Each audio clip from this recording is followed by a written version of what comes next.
추수감사절이 지나고 이제 성탄절을 기다리면서 세례 요한의 탄생에 관한 이 본문을 다시금 읽어봅니다. 성경은 세례 요한의 부모 이야기부터 요한의 출생에 대해서 자세히 기록하고 있습니다. 구약에 많은 예언자들이 있습니다만 성경의 한 예언자의 등장에 대해서 이렇게 탄생 이전부터 세세하게 이야기를 기록한 예는 거의 없습니다. 그러나 신약에 와서 누가복음은 세례 요한은 다른 어떤 선지자보다 특별하고 또 중요한 선지자이기에 복음의 중심이신 예수님을 소개하기에 앞서서 요한의 증거를 상세하게 기록하고 있습니다. 이는 요한이 증거하는 예언이 지금까지의 어떤 예언들보다 비교할 수 없이 중하다 하는 사실을 강조하는 겁니다. 마침내 성취에 대한 예언, 완결판에 대한 것을 의미하기 때문에 이걸 강조하는 의미가 있습니다.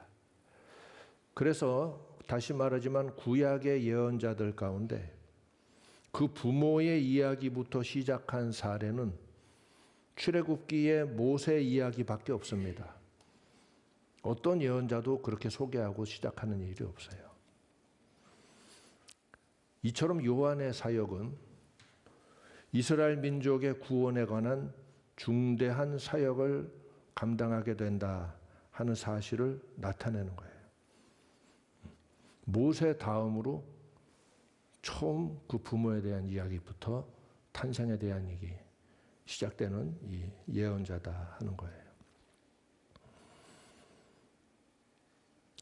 요한의 사명은 백성들을 회개케 하여 하나님께로 돌아오게 하고 메시아 왕이신 예수 그리스도를 맞이하도록 준비케 하는 사역을 감당하는 겁니다. 마침내 오래전 선지자들로부터 예언하셨던 하나님의 구원의 약속이 성취되는 성취의 시점에 그렇게 보면 그러한 예언자로서의 사명의 마지막 예언자로 등장해서 이것을 선포할 뿐이기 때문에 요한의 등장은 장엄하게 시작합니다. 모세 다음으로 세례 요한만이 이렇게 탄생의 이야기부터 시작되고 있다. 이 그림을 우리가 읽을 줄 알 때 이 신약 성경의 깊이를 더 느끼고 묵상할 수 있게 돼요. 그리고 이 세례 요한의 부모에 대한 소개로부터 시작했는데 그 중에 중요한 언급이 나타나 있습니다. 이 6절에 보면 이 두 사람, 부모님들이죠. 사가랴와 엘리사벳이 하나님 앞에 의인이니 주의 모든 계명과 규례대로 흠이 없이 행하더라 하고 기록하고 있습니다. 이것도 성경의 사람에 대해서 이렇게 표현한 사람은 창세기 6장 9절에 노아는 의인이요 당세의 완전한 자라 하는 기록이 유일합니다. 이 기록 이후로 이렇게 표현한 사람은 사가랴와 엘리사벳이 거의 유일합니다. 다른 분이 없는 것 같아요. 다른 복음서에도 그렇지만 특히 누가복음서는 매우 유대적이고 구약적인 표현이 많이 기록되어 있습니다.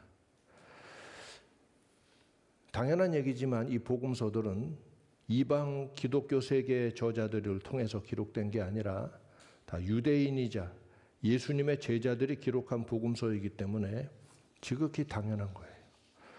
그러므로 구약적인 배경에서 복음서를 읽을 때 이 복음서의 디테일한 뉘앙스와 그 깊이를 더 깊이 깨달을 수 있습니다. 여기 요한의 부모님들은 하나님 앞에 의인이었다 하고 성경이 말씀하고 있습니다. 그분들은 바로 성경이 항상 목표로 해왔고 기대해왔던 그 짜디크들이었어요. 굉장히 중요한 선언이고 굉장히 중요한 인정이에요. 그들은 짜디크들이었다. 성경이 히브리어로 써 있었으면 신약 성경이 아마 그 용어로 반드시 나왔을 거예요.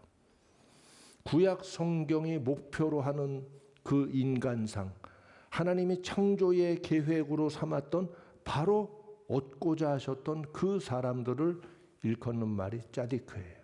의인들이에요. 성경의 모든 결론, 모든 목적이 의인을 지향하고 있어요. 그런데 여기 요한의 부모님들은 노아 이후로 중요한 서술로 이분들에 대한 소개가 기록되고 있다. 그들은 하나님 앞에 의인이었다. 이런 분한테 요한이 태어난 거예요. 자녀의 탄생과 성장은 그 부모의 영적 상태가 이처럼 근본이 되어 있음을 나타내는 것이기도 합니다. 세례 요한은 짜디크, 즉 의인들이셨던 부모님들로부터 태어난 아들이었어요. 참 귀한 근본을 가진 선지자였지요.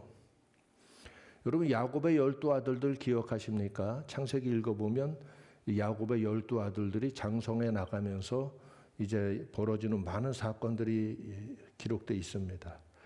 그 12아들들이 그렇게나 문제가 많았던 까닭은 아마도 야곱이 밧단 아람에서 두 여자에게 들볶이면서 상태가 매우 안 좋을 때 낳은 자녀들이라 그럴 수도 있습니다.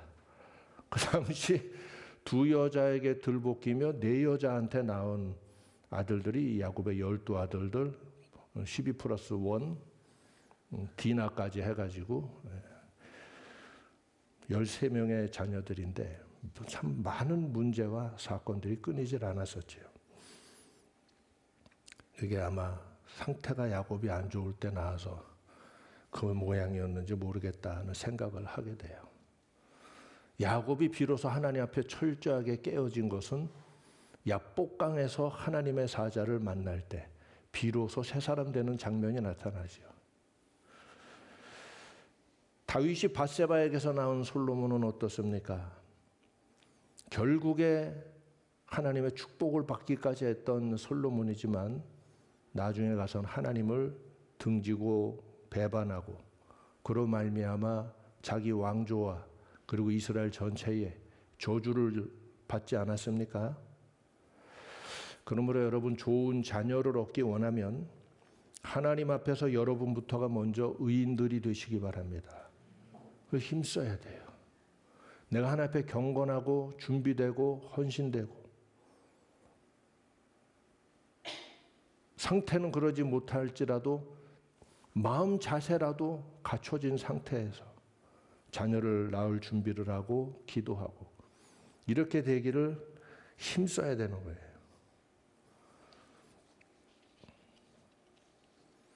의인이 되시기 바랍니다. 어디서 주어들은 전도 구호대로 예수만 믿었다고 의인이 아니라 여기서 말한 짜디크는 의로운 사람을 일컫는 거예요. 예수 믿으면 의인, 의롭다 하셨다. 예수를 믿었으니 의인 됐다. 예수를 믿었으니 구원받았다. 칭의를 얻었다 이거죠. 의롭다 하심을 얻었느니라. 그거가 끝나는 게 아니라 의롭다 하시긴 했는데 이제 상태가 의로워져야지. 여기서 말한 짜디크는 의롭다 하심을 입은 것만 의인이 아니라 그로부터 시작돼서 이제 의인이 되어 가는 거예요. 온전하게 만들어지는 거예요. 그렇게 된 사람을 짜디크라고 여기 말하는 거예요. 아무나 예수 믿었다고 나도 의인인데 이 세례 요한 부모 같은 사람들한테 와서 자기를 같은 위치에 놓으면 안 돼요. 그러기를 목표로 해서 정진해 나가야지 하나님 앞에. 세례 요한의 부모들은 하나님을 경외했을 뿐 아니라 모든 율법과 규례대로 흠이 없이 행하였다. 여기까지 갈 때 하나님이 짜디크다 인정하시는 거예요. 흠이 없이 행하는 데까지 가야 돼. 마음과 생각과 의식과 지식뿐만 아니라 내 모든 행위의 결과들과 내용들, 과정들이 하나님 보시기에 의롭다. 인간의 연약함은 하나님 감안하시지만 모든 내용과 과정이 의롭다. 그래서 이분들이 단지 믿음이 좋아서 의인이라 인정한 게 아니라 그 그 모든 율법과 규례대로 흠이 없이 주 앞에서 행하였다. 이렇게 말씀하고 있어요. 우리도 그렇게 되기를 바라고 또 그렇게 될 줄 믿습니다. 예수님 말씀하셨죠. 너희가 나를 사랑하면 나의 계명을 지키라. 내가 내 아버지의 계명을 지켜 그의 사랑 안에 거하는 것 같이 너희도 나의 계명을 지키면 나의 사랑 안에 거하리라 하셨어요. 할렐루야. 우리도 주님이 말씀하신 계명에 흠이 없이 행할 때에 주님의 온전한 사랑 안에 거하게 되는 거예요. 내가 입으로 예수 떠든다고 예수의 사랑 안에 거하는 게 아니라 그분의 계명을 온전히 지켜 흠이 없이 행할 때에 비로소 주의 사랑 안에 온전히 거하게 된다. 여러분, 구약과 신약은 차이가 없어요. 동일하신 한 분 하나님으로부터 나온 모든 말씀이고 계명이기 때문에 모두가 복음이고 모두가 하나님의 생명의 말씀이고 모든 게 하나님의 질서와 법이에요. 그래서 이 말씀이 내 생각을 이루고 말씀이 내 삶을 이루고 말씀이 내 방식을 이루고 말씀이 나의 목적과 목표를 이루고 그래서 이 하나님의 말씀의 사람 되게 하여 주옵소서. 그 안에 있는 내 인생 되게 하여 주옵소서. 이런 기도가 성도의 기도요 제자의 기도라 할 수 있는 거예요. 이분들은 이렇게 하나님 앞에 의인이었고 모든 율법과 규례에 흠이 없이 행하셨구나. 그런데 이 두 분 사이에 자식이 없었어요. 한 가지 단점이 자식이 없었다. 이 인생에 부족함이 없는데 한 가지 부족함이 자식이 없었다.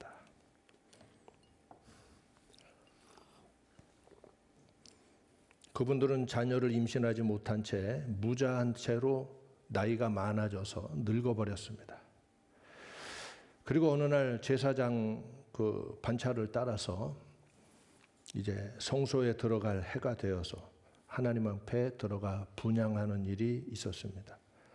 그런데 바로 그날 주의 사자가 향단 우편에 나타나 섰습니다. 사가랴가 깜짝 놀랐죠. 그리고 이게 얼마나 무섭습니까? 놀라고 무서워하는데 천사가 말하기를 사가랴여 무서워 말라. 너의 간구함이 들린지라 내 아내 엘리사벳이 내게 아들을 낳아주리니 그 이름을 요한이라 하라. 이렇게 말씀하는 거예요. 이 사가랴가 얼마나 당황했겠습니까?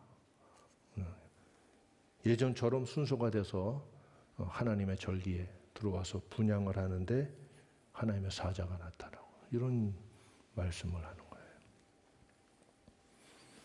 우린 이 천사의 말에서 두 번째로 관심을 둬야 될 부분을 발견하게 됩니다. 세례 요한은 하나님께서 예수님을 증거하게 하시기 위해서 이 땅에 나게 하신 겁니다만 우리는 그렇게 단순하게 보는 수준을 넘어서 성경을 현실성 있게 성경의 이야기들을 구체적으로 살펴봐야 됩니다. 그래야 하나님을 보다 올바르게 이해하고 섬길 수 있는 것입니다. 제3자에게 있어서 세례 요한의 탄생은, 우리에게 있어서 요한의 탄생은 하나님의 예수님이 이제 오셔야 되니까 하나님의 필요와 하나님의 뜻을 따라서 요한이 잉태돼서 이 땅에 태어난 거지만 요한 본인에게 있어서 그리고 요한을 낳은 사가랴와 엘리사벳에게 있어서는 그분들의 기도와 믿음에 따른 하나님의 축복의 응답으로 얻은 아들입니다. 성경에 이 기록된 많은 이야기들을 그냥 단순하게 우리 독자의 입장에서 그는 당연히 이랬지, 당연히 저랬지라고 생각하는 것은 경솔하기 그지없는 일이에요. 심지어 예수님의 십자가도 하고 나를 구원하려고 주님이 죽으셨지. 아니에요. 죽으신 분은 주님이지 여러분 아니잖아요. 십자가에 못 박힌 건 예수님이지 여러분 아니잖아요. 여러분도 한번 못 박혀 볼래요? 못 박혀 봤어요? 못이라도 찔려봤나? 나를 구원하기 위해서 예수님이 못 박히셨지. 항상 독자의 입장에서 수용자의 입장에서 복음을 그냥 간단하게 간식 먹듯이 받아들이고 성경을 무슨 간식 먹듯이 읽고 하는 이 경박한 태도를 버리고 경건하고 두려워하는 마음으로 이 말씀을 깊이 묵상할 줄 알아야 돼요. 하나님이 물론 필요해서 세례 요한을 이 땅에 나게 하셨습니다. 그러나 그게 그렇게 간단하게 온 게 아니에요.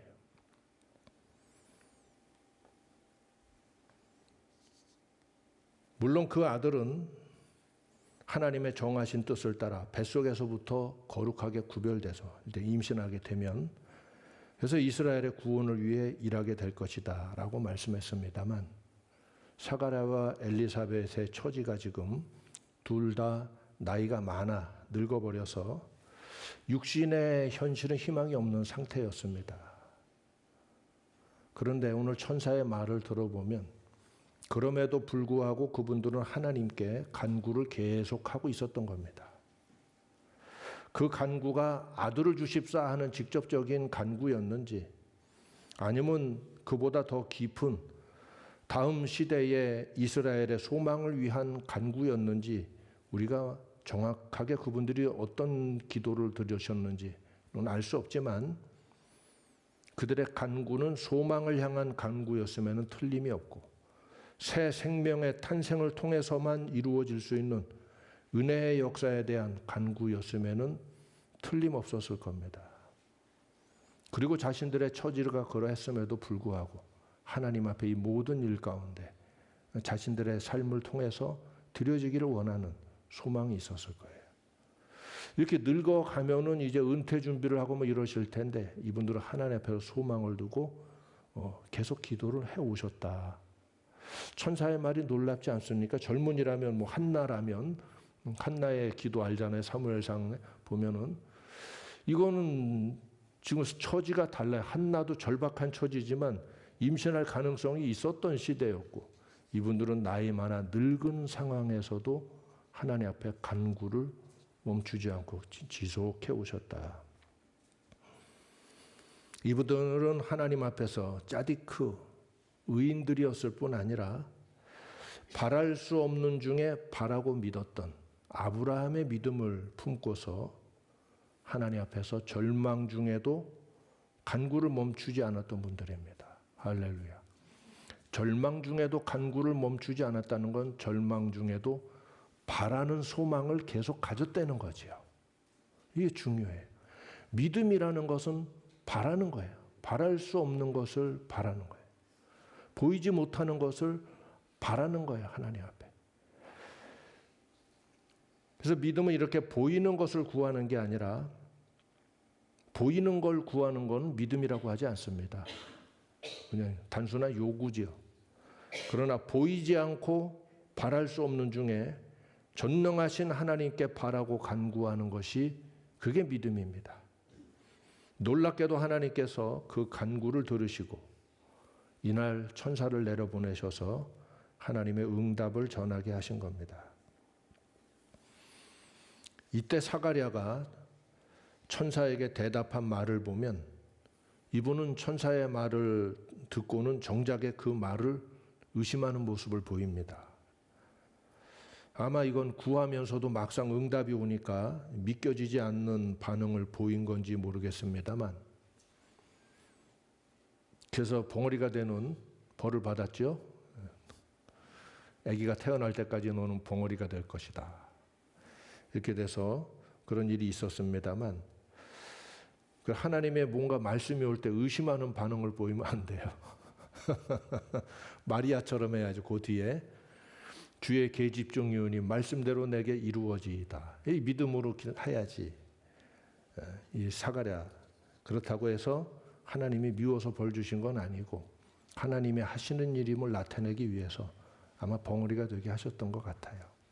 하나님의 하시는 일은 다 이 은혜 가운데 깊으신 뜻으로 하시는 거라 우리가 단편적으로 생각해서는 안 돼요.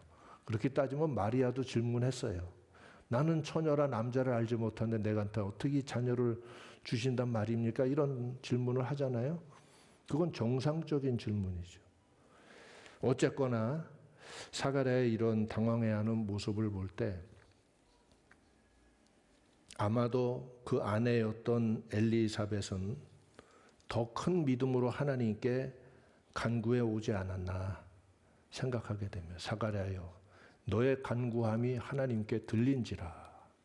할 때 이건 단지 사가랴만의 기도뿐만 아니라 뒤에서 하나님 앞에 평생 동안 기도하고 소원을 아뢰던 엘리사벳의 기도까지 포함해서 하나님이 말씀해 주신 것이라 믿습니다. 믿음 안에서 부부는 한 몸이라고 예수님이 말씀하셨기 때문이에요.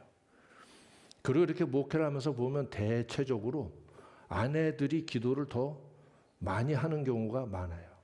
남편들은 좀 더 현실적이라 가끔가다 현실적으로 이 오락가락할 수도 있는데, 그래도 이 집안에서 있는 이 아내들이 하나님 앞에 믿음을 제대로 가지면 중심을 바로잡게 돼요. 그런데 여자도 똑같이 헷갈리기 시작하면은 안 그래도 남자들이 좀 현실적이고 어쩔 수가 없어요. 이렇게 만들어져 가지고. 그래서 이 생각과 판단력이 오락가락하는데 여자도 같이 헷갈리고 앉았으면 이놈의 집안은 믿음으로 갈 가능성이 없는 집안 되는 거야. 여자들이요, 그대들의 사명이 막중하다.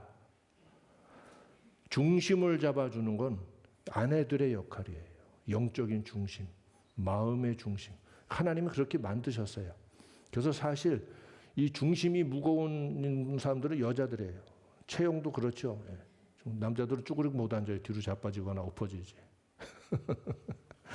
중심을 하나님께서 이 마음의 중심을 견고하게 만들어 주셨기 때문에, 그래서 잠언 마지막에도 하일 이샤가 나오지 하일 이쉬가 나오지 않습니다. 현숙한 남자가 나오질 않아요. 강한 남자에 대한 이야기로 잠언이 끝나지 않고, 강한 하일은 현숙하다는 말은 우리 자꾸 심사인당 생각하는데 그게 아니라 하일 이샤는 강한 여자예요. 유능한 여자예요. 왜 남자로 끝나지 않고 여자로 끝날까요? 기껏 지혜에 대한 중요한 책을, 중요성이 있는 거예요. 이처럼 한 집안, 한 가문, 한 가정에 있어서 영적인 중심, 마음의 중심을 붙들어주는 사람이 사실상 여자라는 사실을 내가 경험을 통해서 알고 또 여러 사례들을 공부하면서도 알게 되지만 성경을 봐도 변함이 없다. 그런데 이 가정을 보게 되면 뒤에 계셔서 앞에 전면에 천사도 언급하지 않지만 이제 남성 위주의 시대였기 때문에 하나님께서 보실 때 뒤에 아내의 숨은 믿음과 기도와 눈물이 하나님 앞에 상달됐구나 하는 사실을 깨달을 수가 있어요. 천사가 막상 하나님 응답 주신다니까 사가랴 헷갈리는 거 봐요. 나도 늙었고 이거 어찌 이런 일이 있을 수 있습니까? 그랬다가 혼났잖아요.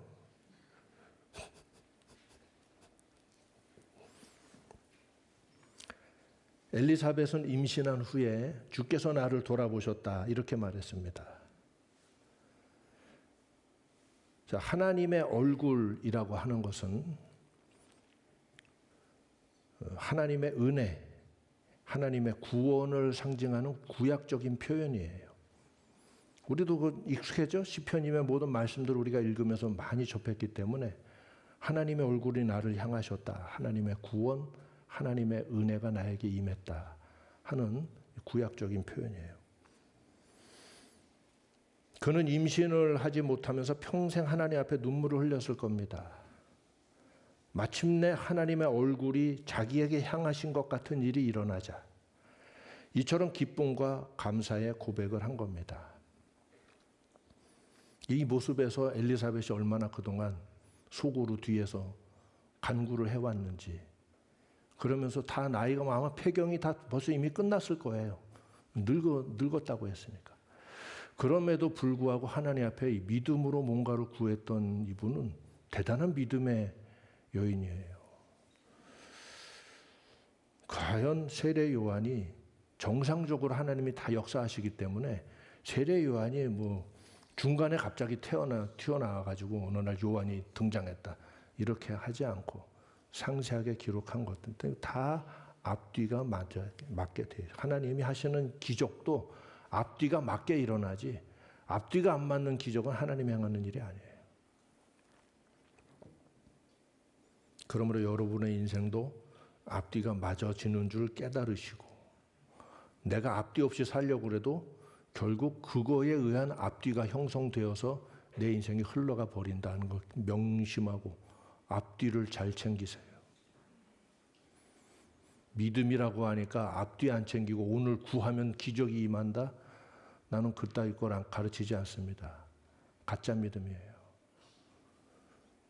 앞뒤가 있게 하나님 역사하세요. 공부 열심히 해야 좋은 성적 나오는 거고 성실하게 살아야 성실한 자녀를 낳는 거고 뭐 다 그런 거예요. 어느 날 하나님의 기적과 은혜가 임하면 그 사람은 그 이전 많은 시간 동안 하나님 앞에 눈물과 기도와 결단과 헌신과 수고가 있었을 거예요. 이러하다. 그래서 엘리사벳의 이 말에는 비로소 모든 만족감과 하나님의 사랑에 대한 확신이 담겨 있어요. 딱 한마디 말이 기록되어 있는데 주께서 나를 돌아보시는 날에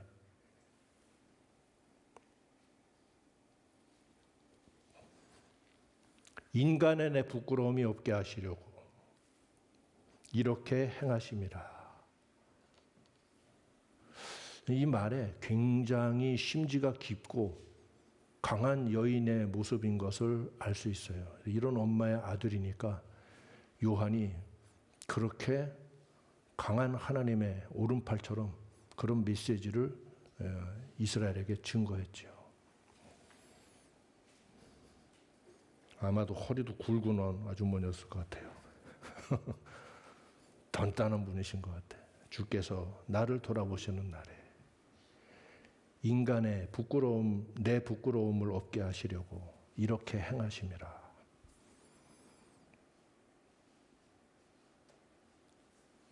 구했던 게 온 거예요.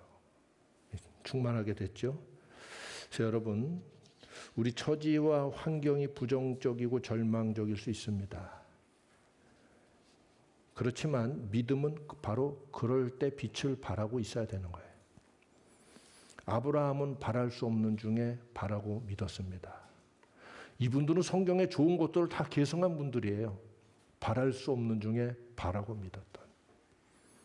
그 조상들의 믿음을 읽고 묵상하면서 자기 믿음으로 소화했던 짜디크들이에요. 오늘 이 세례 요한의 부친인 사가랴와 그 모친 되는 엘리사벳은 자기들 인생의 소망에 저물어가는 그 중에도 하나님을 향한 간구를 멈추지 않았고 믿음을 포기하지 않았어요.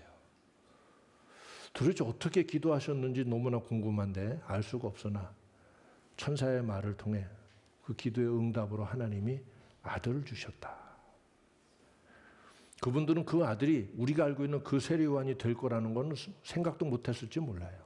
다만 이 잘 알아들을 수 없는 너무나 이 놀라운 예언을 천사가 말씀하는 걸 들으면서 뭔가 큰일이 일어나나 보다 다음 시대에 뭐 이러셨을 거예요. 어떤 중요한 기도는 오랜 인내를 필요로 하기도 합니다. 자, 이 요한의 탄생 이후로 30년의 세월이 또 흘러가요. 그리고 어느 날 빈들에서 여호와의 말씀이 요한에게 임했지요. 30년 후에.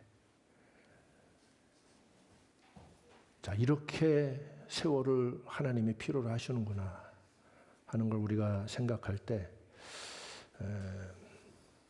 낙심하지 말아야 돼요.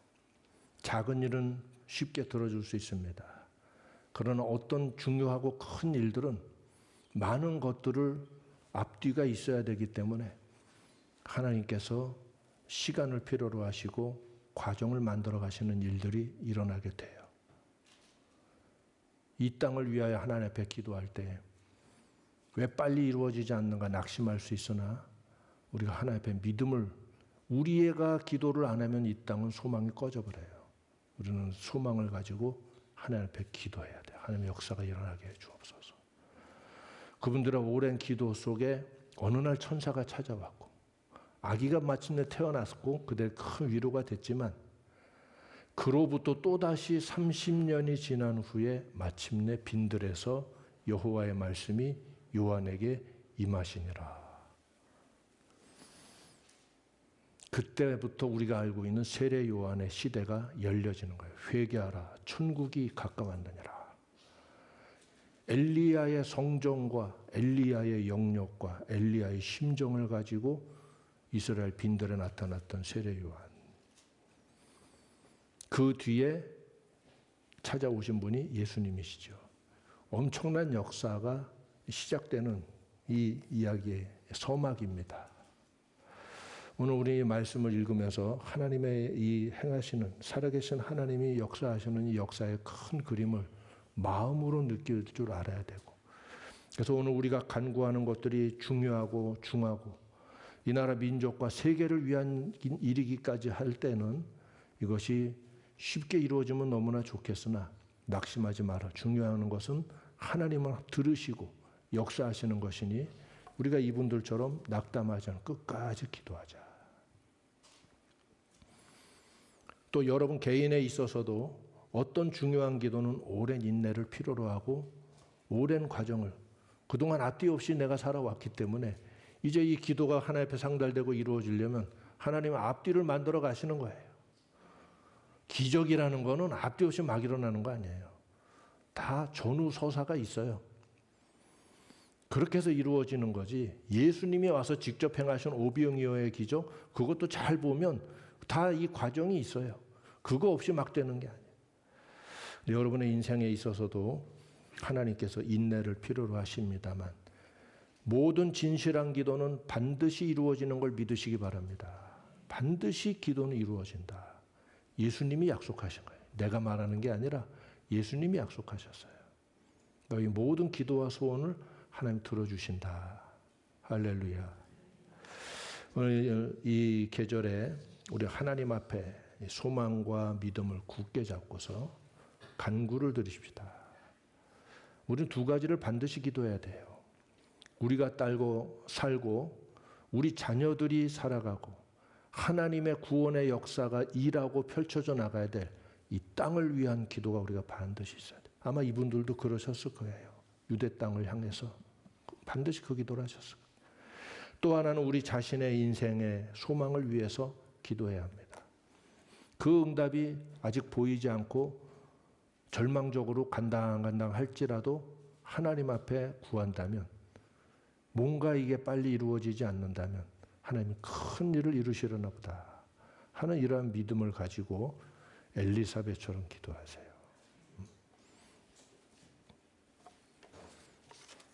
그 뒤에 이어지는 이야기도 너무나 재밌고 감격적이고 은혜로운 이야기들이 쭉 이어져요. 이제 마리아의 방문도 있고, 자, 이렇게 성경 말씀은 우리에게 큰 은혜와 생명의 생생한, 단지 위로를 주는 게 아니라 생생한 증거를 말씀해 주고 있는, 이 말씀은 증거의 말씀입니다. 이 말씀의 증거를 붙들고 하나님 앞에 여러분도 이렇게 나간다면 하나님께서 이 땅에 소망을 버리지 아니하시고 여러분의 인생을 향하신 하나님의 귀한 뜻이 마침내 나타나게 될 줄 믿습니다. 너의 간구함이 하나님께 들린지라. 이러한 말씀을 체험하게 되는 우리 모두 되기를 주의 이름으로 축복합니다. 우리 기도합시다.